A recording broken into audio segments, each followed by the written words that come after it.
नमस्कार, मैं प्रियंका पंवार और आज इस वीडियो में हम बात करेंगे उस एक चुनावी रणनीति की जिसने बिहार के पूरे चुनावी समीकरण को बदल दिया। ये नीति थी महिलाओं को 10,000 रुपए देने वाली योजना, जो नीतीश ने इलेक्शन से जस्ट पहले लागू करी थी। इस योजना के तहत 1 करोड़ से अधिक महिलाओं को सीधा पैसा दिया गया, जिसका की असर हमको वोटिंग पैटर्न्स में साफ देखने को मिला।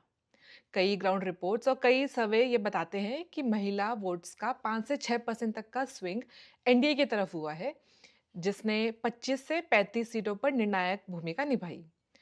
तो अब सवाल ये है कि क्या ये सिर्फ बिहार की कहानी है? बिल्कुल नहीं। बीजेपी ये मॉडल पहले भी कई स्टेट्स में आजमा चुकी है और लगभग हर जगह सफल भी रही है। चलिए जानते हैं कैसे।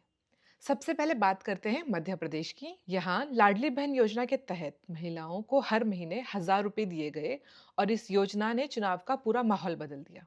एनडीटीवी और डाउन टू अर्थ की रिपोर्ट्स में ये साफ लिखा है कि ये योजना बीजेपी की सबसे बड़ी ताकत बनी और इस योजना ने महिला वोट्स को कांग्रेस से खींचकर बीजेपी की तरफ मोड़ दिया। रिजल्ट था बहुमत। अब बात करते हैं महाराष्ट्र की। यहाँ माझी लाडली बहन योजना के जरिए महिलाओं को 1,500 रुपए दिए जा रहे थे और चुनाव से पहले ये वादा किया गया कि इस रकम को 1,500 से बढ़ाकर 2,100 कर दिया जाएगा। आर्थिक रूप से कमजोर महिलाओं का सरकार पर भरोसा बढ़ा और महायुक्ति की जीत हुई। इसके बाद बात करते हैं हरियाणा की। हरियाणा में दीनदयाल लाडो लक्ष्मी योजना के नाम पर महिलाओं को 2,100 रुपए देने का वादा बहुत जोरों से किया गया।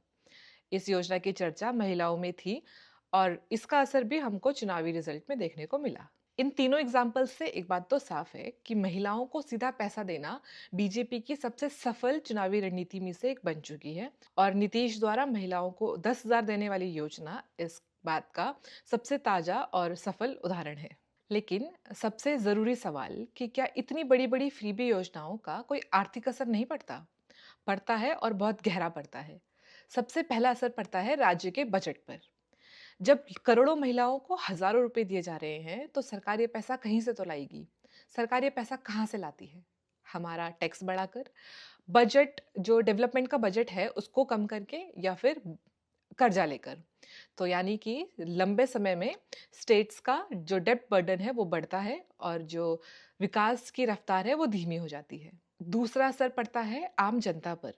जब सरकार इतनी बड़ी-बड़ी फ्रीबी योजनाएँ लाती है, इतनी बड़ी-बड़ी फ्रीबी योजनाओं पर खर्च करती है, तो जो मेन मुद्दे हैं जैसे एजुकेशन हो गया, रोड हो गया, इंफ्रास्ट्रक्चर डेवलपमेंट हो गया, स्कूल्स हो गए, इनका बजट कम होता है, जिससे रोजगार कम होता है और हमें बेहतर सुविधाएँ नहीं मिल पाती।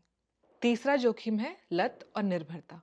अगर चुनाव सिर्फ कैश देने से जीत का खेल बन जाए, तो जो असली मुद्दे हैं जैसे अनएम्प्लॉयमेंट हो गया, एजुकेशन हो गया, हेल्थ हो गया, अपराध वगैरह हो गया, ये सब मुद्दे पीछे रह जाते हैं और जो लोकतंत्र है ये फ्रीबी डिपेंडेंसी के चक्कर में फंस जाती है।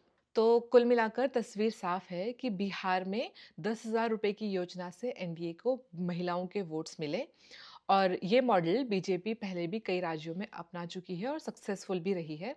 इसी के साथ ये भी सच है कि ऐसे कैस्ट बेस्ड स्कीम्स का जो आर्थिक असर है वो राज्य के विकास पर भारी पड़ता है। अगर आपको ये विश्लेषण पसंद आया तो वीडियो को लाइक कीजिए, चैनल को सब्सक्राइब कीजिए और कमेंट में बताएं कि अगले डीप डाइव में आप कौन से मुद्दे को समझना चाहोगे।